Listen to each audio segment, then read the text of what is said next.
The long and difficult search for refuge for some Iraqis who have helped the United States. We have a report from Lee Hochberg of Oregon Public Broadcasting. Back in his native Oregon after a year in Iraq, Army Captain Jason Fahler is very worried about the interpreters he left behind in Baghdad. Interpreters that I worked with were being followed. Kidnappings, torture, beheadings, assassinations, threats, all of the above. They are marked for death. As many as 9,000 Iraqi civilians signed up as interpreters to help the U.S. military. 323 of them have been killed, many by insurgents punishing them for working with the U.S. Since the war began, few interpreters have been allowed to take refuge in this country. 50 a year through 2006, 500 last year. We're blind as it is, and without them would be an absolute bumbling nightmare. We owe them. We owe a debt to them. Have we no honor?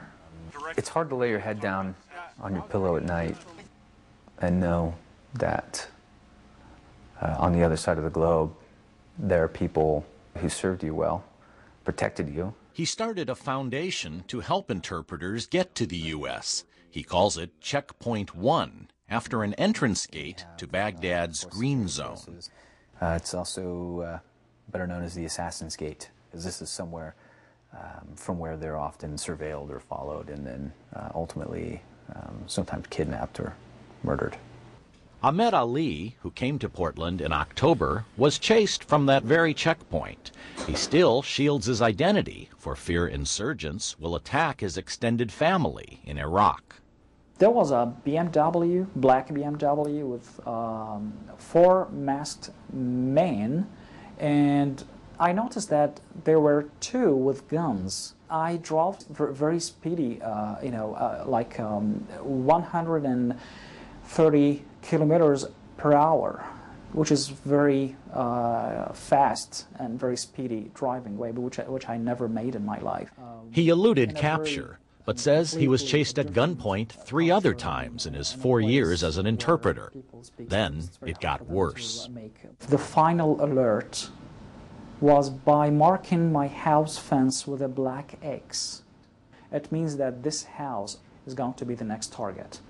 And within 30 minutes, we put everything in the car trunk and we fled our home. In the same day, according to witnesses of my neighborhood, they said, 2 hours later, your house was riddled with bullets.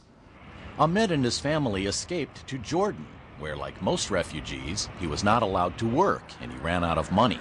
After 9 months, only with the help of an American journalist, Ahmed was granted asylum here.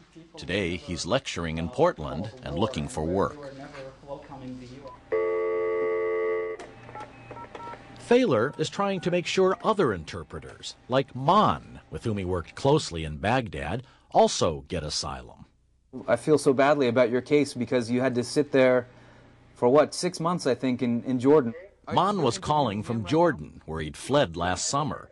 He had sent dejected emails about the long delay getting to the U.S. The problem is that waiting for no answer, this is the problem. I can't imagine the feeling of all the uncertainty. We caught up with Man at a market in Jordan. He said his visa was expiring, and he was deathly afraid of being deported back to Iraq. What can I do? It was the final decision, or it is the dead end. I am horrified, of course, to have that decision to go back to Iraq, but there is no choice. I have to face my black destiny. Unsure what's next, he and his family cowered in a tiny Amman apartment, hoping his application for refuge in the U.S. would finally come through. Bureaucracy and understaffing are blamed for long waits. Applications can take 10 months or more to process. He has allergies? No. Such a delay was especially hard on the family of an interpreter named Waleed. Fahler got them into Oregon in January, 18 months after a car bomb exploded in Baghdad and traumatized their infant son. Only now, with Fahler's help, is the trauma being examined. When we used to ask him to clap, he used to clap. He used to say daddy, mommy, some other words, you know, but he stopped doing all these things after this incident. Actually, he breaks our hearts, me and his mom hearts. The refugee crisis is not confined just to those who worked closely with the U.S. More than 2 million Iraqis have fled to Syria and Jordan. The International Rescue Committee's Michael Coker recently returned from a trip to those countries. This is one of the saddest, worst situations I've seen, and one of the most underreported and least acknowledged situations I've seen. They're living in cramped, dank apartments, often 6 to 8 people in an apartment, and they're in hiding, and they're afraid to go out. They feel utterly hopeless. They have been traumatized. They feel that they absolutely cannot go home, and they have nowhere to turn. It hits you right in the gut, and it is outrageous that so little is being done about it internationally. Overall, the U.S. has taken in only 5,000 Iraqis since the war began. The administration pledged to admit 7,000 refugees last year alone, but accepted only 1,600. The administration's coordinator for Iraqi refugees, James Foley, refused to be interviewed for this report. But testifying recently before a congressional committee, he said he's hopeful the U.S. will resettle 12,000 more Iraqis by this October. Only 2,700 have been processed so far this year. It took some time last year to put the infrastructure in place, but now that they are able to process efficiently, our program can operate and is operating at a much higher volume. 12,000 remains our goal, and it can be achieved. We can't guarantee that we can achieve it. We've strengthened every link in the chain, but some links remain weak, notably our processing ability in Syria. But what I can guarantee is that we're doing everything we can to put ourselves in a position to reach our goal.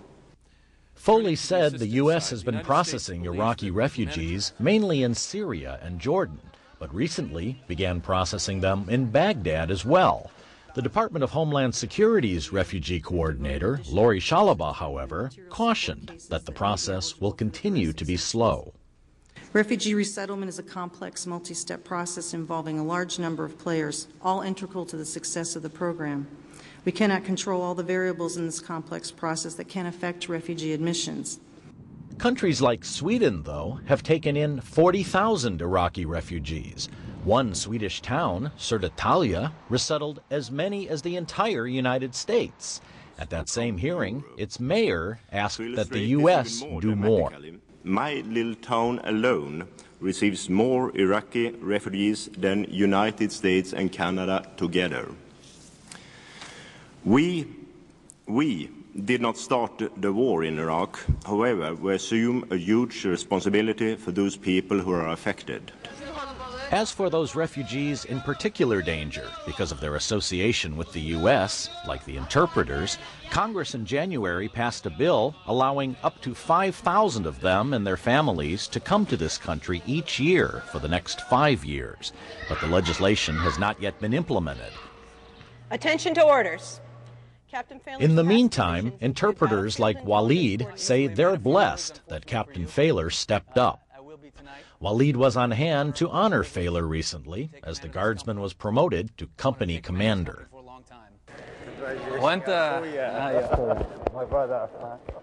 All I can say, God will reward him for that, for what he did. He's representing, you know, the good, beautiful face of America.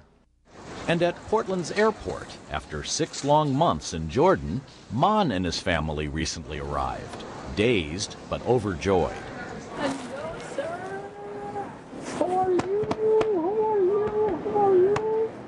How are you? Failer says he's unsure which of his many calls hurried the bureaucracy. Mon just breathed in relief. Thank you very much. You're here. This, at last. This is amazing to move from 100% risk to 100% safe. This is marvelous. It's overwhelming. It's hard for me to articulate.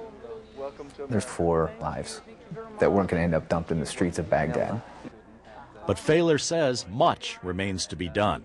So far, he's been able to help only 25 Iraqis and a handful of Afghans.